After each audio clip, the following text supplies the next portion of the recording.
તો સુરત એપીએમસી માર્કેટની ઘટના 10 લાખથી કિંમતની ઝડપાયું ચાઇનીઝ લસણ 2150 કિલો પ્રતિબંધિત ચાઇનીઝ લસણ જપ્ત કરાયું છે। ખેડૂતોની આજીવિકાના રક્ષણ માટે પ્રતિબંધ।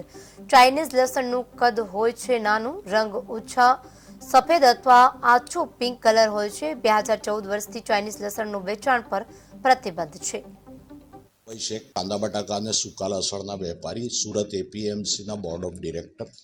છેલ્લા 8-10 મહિનાથી લસણના ભાવો જે પ્રમાણે વધી ગયા છે એના લીધે અત્યારે ચાઇનાથી લસણ ધીરે ધીરે ભારત દેશમાં પણ ઘૂસી રહ્યું છે।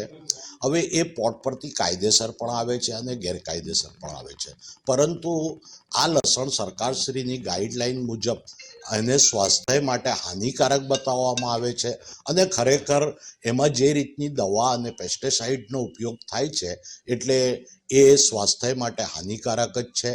અને ખાસ કરીને છેલ્લા 3 વર્ષથી આપણા ત્યાંના લસણની ખેતી કરતા ખેડૂતોને પોતાના માલનો ભાવ ન મળવાના કારણે આ વર્ષે ઉત્પાદન ઓછું છે। તો અત્યારે આપણા ખેડૂતોને આ લસણની જો એન્ટ્રી થઈ જાય તો આપણા ખેડૂતોને ભાવમાં